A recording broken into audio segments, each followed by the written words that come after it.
വലിയ പെരുന്നാളിന്റെ സന്തോഷങ്ങളിൽ മുഴുകുമ്പോൾ ഗാസയിലെ ജനങ്ങൾ അതികഠിനമായ പ്രയാസങ്ങളാണ് അനുഭവിക്കുന്നതെന്ന് പാളയം ഇമാം VP സുഹൈബ് മൗലവി. ബക്രീദിന് സന്ദേശത്തിലായിരുന്നു ഇമാമിന്റെ പ്രതികരണം.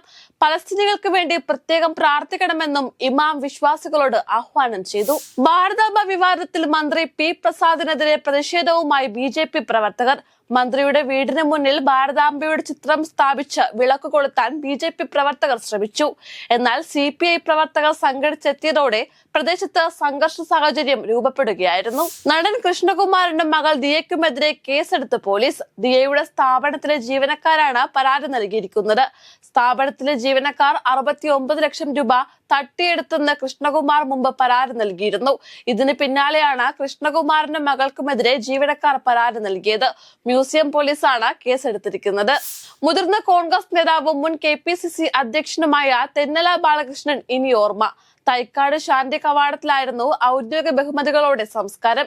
KPCC ആസ്ഥാനത്ത് മുഖ്യമന്ത്രി പിണറായി വിജയൻ, ഗോവ ഗവർണർ PS ശ്രീധരൻപിള്ള, മന്ത്രിമാർ, മറ്റു പ്രമുഖ രാഷ്ട്രീയ നേതാക്കൾ ഉൾപ്പെടെയുള്ളവരെത്തി അന്തിമോപചാരം അർപ്പിച്ചു.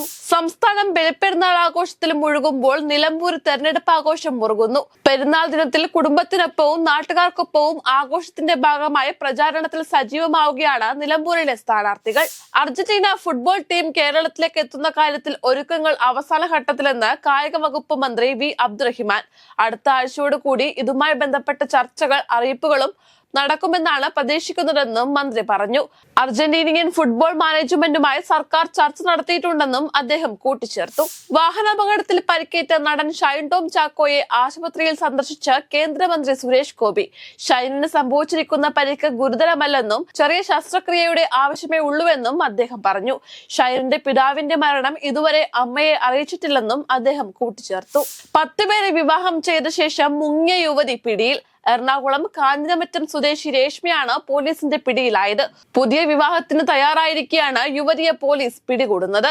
ഓൺലൈനിൽ വിവാഹ പരസ്യം നൽകിയാണ് രേഷ്മ വിവാഹ തട്ടിപ്പ് നടത്തിവന്നത്. സംസ്ഥാനത്ത് ഒരിടവേളയ്ക്ക് ശേഷം മഴ വീണ്ടും കനക്കും. ചൊവ്വാഴ്ചയോടെ മഴ കനക്കുമെന്നാണ് കേന്ദ്ര കാലാവസ്ഥാ വകുപ്പിന്റെ മുന്നറിയിപ്പ്. ചൊവ്വാഴ്ച 4 ജില്ലകളിൽ യെല്ലോ അലർട്ട് ഉണ്ട്. പത്തനംതിട്ട, ആലപ്പുഴ, കോട്ടയം, എറണാകുളം ജില്ലകളിലാണ് യെല്ലോ അലർട്ട് പ്രഖ്യാപിച്ചിരിക്കുന്നത്. വരുന്ന 3 ദിവസങ്ങളിൽ എവിടെയും മഴ മുന്നറിയിപ്പില്ല.